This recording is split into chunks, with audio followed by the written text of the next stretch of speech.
दिवस मना रहे हैं, लेकिन यह आज़ादी हमें उपहार में नहीं मिली है। इसके लिए एक लंबी यात्रा करनी पड़ी है, आज़ादी की यात्रा। इस यात्रा में हजारों लाखों लोगों ने अपनी जान की कुर्बानी दी। 1919 जलियांवाला बाग। आज हमारी बैसाखी का दिन है, लेकिन पूरा पंजाब बैसाखी नहीं मनाएगा। हम सब बैसाखी नहीं मनाएंगे।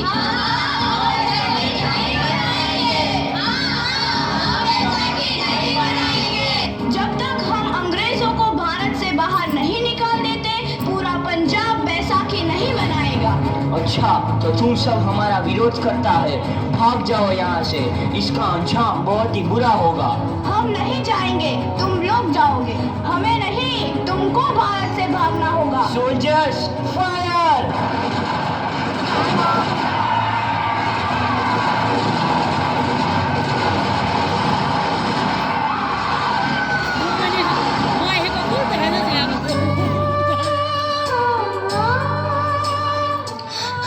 ये जमीन हमारी, ये धरती हमारी, ये खेत हमारे।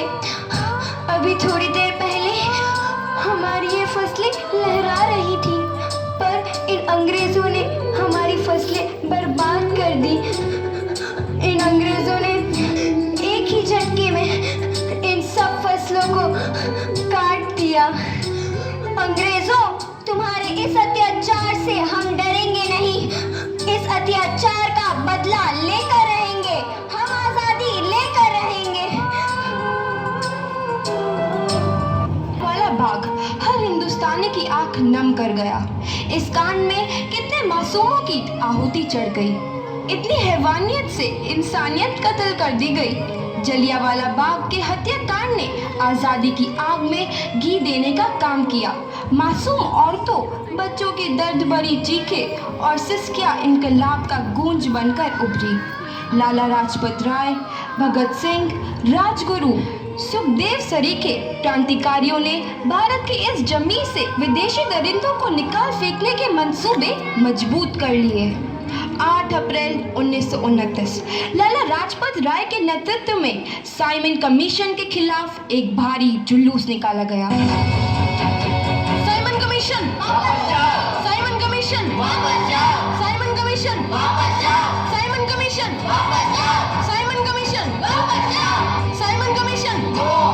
Simon Commission, Simon commission.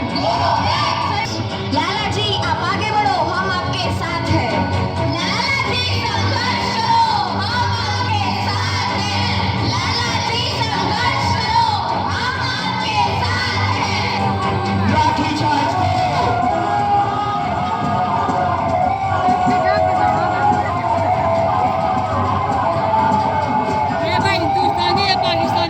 Bhagat Singh, Sukhdev, Rajguru, वतन के इन मतवालों के खून में ऐसा उबाल आया जिसका सामना करना अंग्रेजी सरकार के लिए मुश्किल हो गया।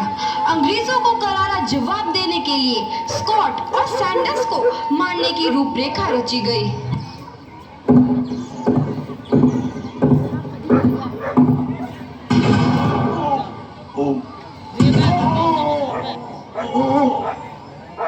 सैंडर्स मारा गया। चारों तरफ तहलका मचा था। दीवारों पर लिखा था, लाला जी की मौत का बदला ले लिया गया है। भगत सिंह समेत सभी वहां से फरार हो गए। 8 अप्रैल 1929 दिल्ली में ब्रिटिश सरकार की सेंट्रल लेजिस्लेटिव असेंबली की बैठक में 2 बम धमाके की आवाज सुनाई दी।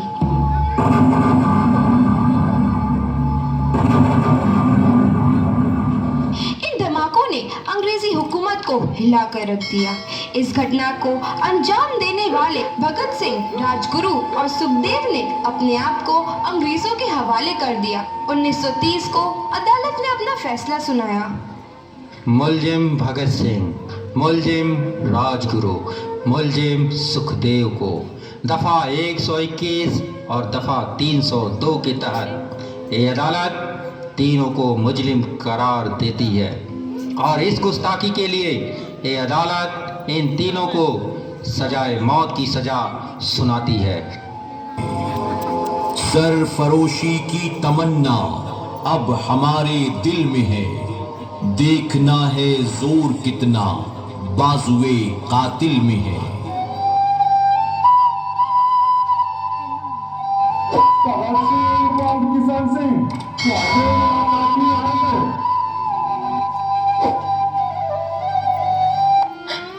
पुत्र की हाल है तेरा। मैं चंगा हूँ माँ, फिक्र करने की कोई गल नहीं। पुत्र, मेरा दिल तेरी तरह पत्थर दिल नहीं होगा। तेरी ये गला सुन के मेरा कलेजा फटे जा रहा है। माँ, मेरा दिल कोई पत्थर जैसा नहीं है, एक वतन परस्त का दिल है जो मेरे देश प्रेम के जज्बे को ताकत देता है। बेटा, मेरा लाल।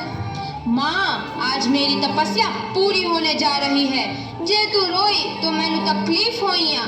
सोच, तेरा पुत्र आज शादी करने वास्ते जा रहा है। फर्क केवल इतना है, वो घोड़ी पर नहीं फांसी पर चढ़ने वास्ते जा रहा है। आज तू क्रांतिकारी की माँ है, कल तू एक शहीद की माँ होगी। माँ। पुत्र भगत, तू इतनी छोटी उम्र में हम सबको छोड़ के चला जाएगा। तूने जिंदगी में देखा ही क्या है पुत्र? मैंने अपनी माँ देखी है, जिसने मुझे एक ही बात बताई है कि बेटे, अपने देश के लिए एक बार मरना 100 बार जन्म लेने के बराबर होता है।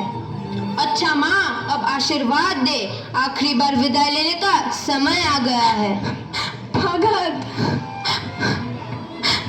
मेरे लाल।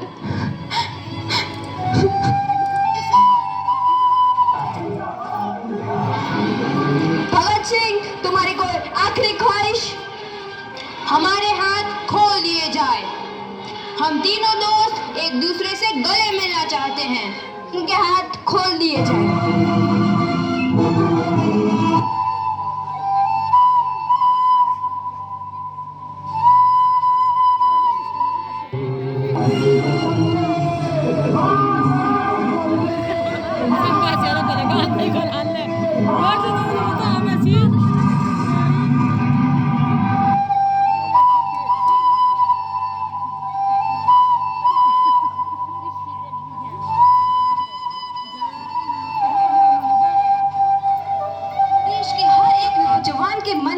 आजादी की नई उमंग हिलोरे लेने लगी। अंग्रेजों भारत छोड़ो का नारा जोर पकड़ रहा था। सबने एक आजाद भारत का सपना देखना आरंभ कर दिया था।